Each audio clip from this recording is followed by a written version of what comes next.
नरेश मीणा और समरावता गांव के मामले में भजनलाल सरकार ने पहली बार कोर्ट में दिया जवाब। नरेश मीणा से जुड़े समरावता थप्पड़ कांड की अब हो सकती है सीबीआई जांच। समरावता गांव में हुए थप्पड़ कांड और आगजनी की घटना एक बार फिर से अपना नया रूप ले रही है। समरावता गांव के मामले में सरकार और नरेश मीणा के समर्थक फिर से आमने सामने होते हुए दिखाई दे रहे हैं, क्योंकि समरावता गांव और नरेश मीणा के समर्थक यह चाहते हैं कि इस मामले में सीबीआई जांच हो। लेकिन समरावता गांव के मामले में सीबीआई जांच तो तभी होगी जब राजस्थान की भजनलाल सरकार सीबीआई जांच के लिए सिफारिश करेगी। लेकिन राजस्थान की सरकार इतनी आसानी से समरावता गांव में हुए थप्पड़ कांड की सीबीआई जांच नहीं कराएगी, क्योंकि कुछ दिन पहले तो ऐसा लग रहा था कि नरेश मीणा के समर्थक और राजस्थान सरकार के बीच समझौता हो चुका है, क्योंकि नरेश मीणा के मामले में उनके पिताजी सहित कई लोग भजनलाल शर्मा से मिलकर कुछ समझौता होने की बात कह रहे थे, जिसके बाद नरेश मीणा के समर्थकों को ये उम्मीद होने लगी थी कि अब नरेश मीणा जल्दी बाहर आएंगे। लेकिन बाद में ऐसा लगा कि शायद भजनलाल सरकार ने नरेश मीणा के मामले में झूठा समझौता किया था, यानी कि वर्तमान में सरकार एक बार फिर से कोर्ट में नरेश मीणा के खिलाफ जाती हुई नजर आ रही है।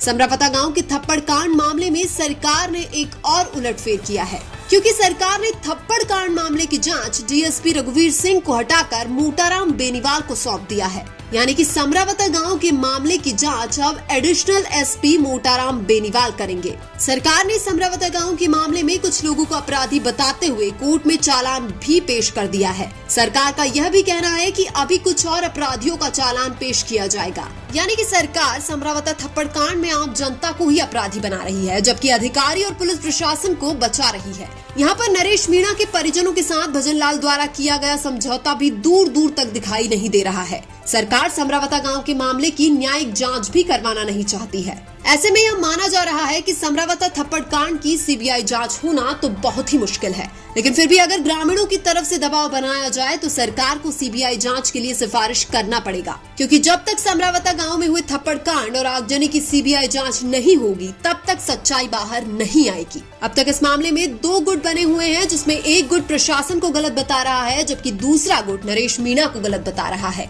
यानी कि कुछ लोग बोल रहे हैं कि नरेश मीणा और समरावता गांव के लोग गलत हैं और प्रशासन सही है, जबकि दूसरी तरफ ज्यादातर लोग ये बोल रहे हैं कि पुलिस प्रशासन और एसडीएम कलेक्टर सीधे सीधे गलत है। लेकिन इस मामले में दूध का दूध और पानी का पानी तभी होगा जब इस मामले की जांच सीबीआई से कराई जाए। और सीबीआई से जांच करवाने के लिए नरेश मीणा के समर्थक और समरावता गांव तो तैयार है, लेकिन पुलिस प्रशासन, एसडीएम कलेक्टर और सरकार शायद नहीं चाहेंगे कि समरावता गांव के मामले की सीबीआई जांच हो। सीबीआई जांच में नरेश मीणा को फायदा मिल सकता है, क्योंकि इस मामले में बड़े अपराधी तो निर्दोष बनकर बैठे हैं। जैसे ही सीबीआई जांच होगी, एसडीएम से भी सवाल किया जाएगा कि आपने जबरदस्ती 3 वोट क्यों डलवाए थे। उधर कलेक्टर से भी सवाल किया जाएगा कि आपने एसडीएम को फोर्स क्यों किया था कि कैसे भी करके कुछ वोट डलवाए जाए। इसके अलावा पुलिस प्रशासन से भी यह सवाल किया जाएगा कि रात में लाइट को काटकर ग्रामीण पर अत्याचार क्यों किया गया था। सीबीआई जांच में यह भी सामने आ जाएगा कि गांव की लाइट किसके कहने पर काटी गई थी और लाइट को काटने की जरूरत क्यों पड़ी थी।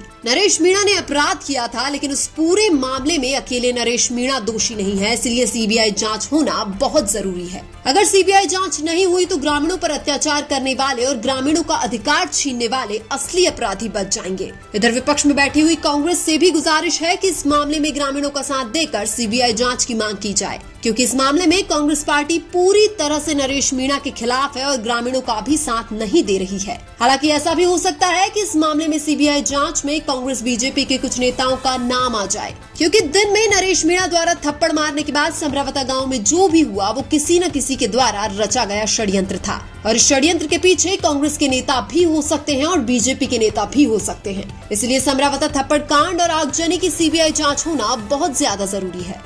लेकिन आपको क्या लगता है, क्या समरावता गांव के थप्पड़ कांड और आगजनी की सीबीआई जांच होनी चाहिए या नहीं? कमेंट करके जरूर बताएं। वीडियो अच्छा लगा तो लाइक कीजिए और हमारे चैनल मीणा की आवाज को सब्सक्राइब कीजिए। धन्यवाद।